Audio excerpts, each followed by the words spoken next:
saudara yang menonton di rumah maupun saudara-saudara yang lain. Pertama-tama saya mengucapkan puji syukur kepada Tuhan karena berkat beliau saya dapat berkumpul ini, saya dapat berdiri di sini untuk menyampaikan renungan Buka Sabat. Dan tidak lupa juga saya berterima kasih karena saya telah diberikan kesempatan untuk membawakan renungan Buka Sabat di malam hari ini.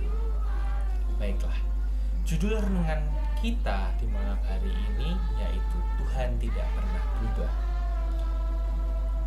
Ayat inti kita terdapat dalam Maleakhi 3 ayat 6 yang berbunyi, bahwasannya aku, Tuhan, tidak berubah dan kamu Bani Yakub tidak akan lenyap. Jadi renungan kita di Sabat hari ini dibuka oleh sebuah cerita yang berlokasi di rumah pada umumnya. Namun suasana di dalam rumah itu sedang tidak baik-baik saja atau tidak seperti biasanya. Pintu lemari dibanting dengan keras. Tatapan marah diberikan oleh seorang anak yang bernama Dan kepada keluarganya. Dia memerintah kepada semua orang dalam keluarganya itu dengan marah. Dan sekarang seluruh keluarganya sedang dalam suasana hati yang tidak baik-baik saja atau buruk. Mereka semua bertanya-tanya dalam hati mereka, apa yang telah mereka lakukan sehingga membuat anak mereka Dan menjadi begitu kasar? Apa yang terjadi? Biasanya Dan ini anaknya sering membantu orang tua, baik kepada sesama, tidak pernah mengatakan kata-kata kasar. Namun hari ini terlihat berbeda dari dia sebelumnya atau dia Dan yang biasanya. Sepertinya yang kita lakukan atau sepertinya orang tua saudara-saudara Dan ini lakukan di rumah tidak seperti yang Dan harapkan.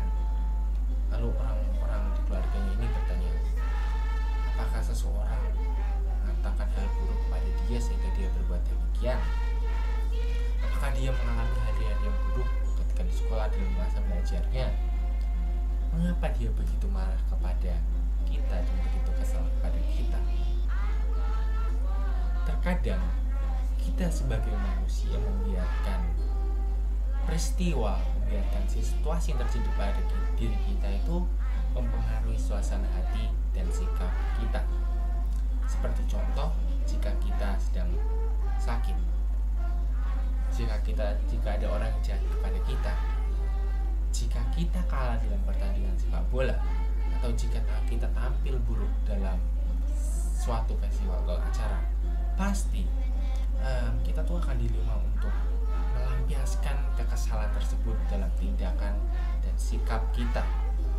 Atau contoh yang lain, misalnya kita sedang mengalami sakit ya, misalnya tidak enak badan, pasti kita akan tergoda untuk menyalahkan semua orang di sekitar kita.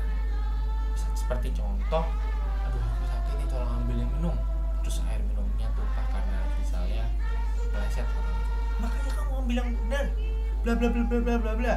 Itu yang namanya melampiaskan ketika dalam sakit. Banyak orang di sekitar kita yang terpengaruh oleh suasana hati, sikap, dan tindakan seseorang. Namun pernahkah kita memperhatikan bahwa suasana hati kita ini dapat mempengaruhi orang-orang di sekitar kita? Mau itu dalam suasana hati kita buruk atau suasana hati kita yang baik, apakah suasana hati kita ini mempengaruhi orang-orang di sekitar kita? Misalnya jika kita sudah bekerja nih, seperti contoh saya sudah bekerja di sebuah kantor perusahaan, saya masuk pintu del. Habis itu saya menyapa semua orang itu dengan senyuman yang ramah. Saya bilang, halo, selamat pagi, gimana kabarnya? Pasti orang itu akan tersenyum dengan ramah juga kan, orang yang kita sapa. Terus dia akan merespon dengan keceriaan yang sama seperti yang telah kita lakukan kepada dia. Tapi sebaliknya, jika kita masuk pintu dengan cemberut, dengan marah-marah, bla bla bla bla bla bla, kamu kerjanya nggak becus dan segala macam, pasti orang itu akan merenung, pasti orang itu akan sedih, atau bahkan lebih buruknya orang itu akan marah dan dia akan marah kepada kita dan memukul kita. ketika kita sedang dalam suasana hati yang buruk, kita mungkin akan membiarkan tindakan kita, sikap, sifat kita ini terpengaruh, atau lebih dikenal bahwa kita tuh tidak bisa mengontrol emosi kita. Dan kita tuh dalam hal perilaku, sifat, suara pasti akan berubah. Jadi biasanya sopan jadi tidak sopan, tidak sopan, dan misalnya kita sering membantu menjadi tidak membantu, pasti semuanya akan berubah karena suasana hati kita yang sedang tidak baik-baik saja. Kita membiarkan perasaan kita itu menyebabkan kita memperlakukan orang lain dengan tidak baik atau dengan buruk. Kita semua ini adalah manusia, dan semua suasana hati kita ini dapat berubah dari waktu ke waktu. Beberapa orang bahkan lebih sering mengalami yang namanya murung, atau setiap hari murung dan segala sesuatunya, karena suasana hati mereka ini sedang tarik ulur, atau biasanya baik besok udah enggak, biasanya baik tidak besoknya udah enggak, seperti itu. Tapi tahukah kita semua bahwa ada sesosok yang memiliki atau yang tidak akan pernah berubah? Siapa itu? Ya, itu adalah Tuhan. Tuhan tidak pernah berubah. Dia selalu sama kepada kita. Tidak peduli apa yang terjadi di dunia atau apa yang kita lakukan, kita semua lakukan, Tuhan akan tetap sama. Tuhan akan tetap mengasihi dan memelihara kita sebagai umat-umatnya, anak-anaknya. Seharusnya kita senang dong dengan apa yang kita dengar di malam Sabat ini, bahwa Tuhan itu tidak pernah berubah. Dia tidak pernah berubah tentang mengasihi saudara dan saya. Ketika kita melakukan hal kejahatan, mungkin semisal contoh, Tuhan tidak pernah berubah kepada kita semua dalam hal mengasihi dan lain sebagainya. Mari kita daftar beberapa hal yang tidak pernah Tuhan rubah, atau hal yang Tuhan tidak berubah kepada kita walaupun kita berbuat jahat.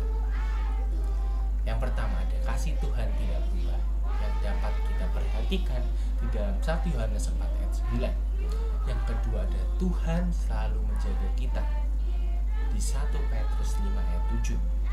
Tuhan selalu memaafkan kita bila kita ada salah di 1 Yohanes 1 ayat 9. Tuhan selalu adil dalam setiap waktu, Wahyu 16 ayat 9.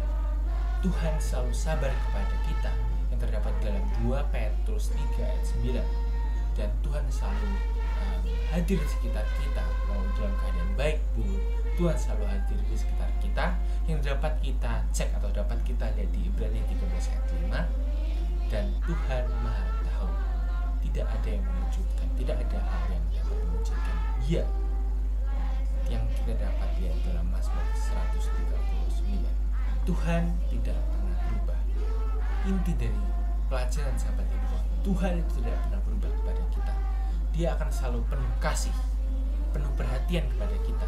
Dia akan selalu memaafkan kita. Dia selalu adil kepada kita, sabar, hadir dalam situasi apapun, dan akan tahu segala sesuatu yang terjadi kepada kita. Semoga inti dari pelajaran atau renungan Sabat ini dapat menguatkan hati kita dan dapat membantu kita melakukan hari Sabat dengan baik dan sesuai peraturan yang telah Tuhan tetapkan kepada kita. Sekian dari saya, Tuhan Yesus memberkati. Amin.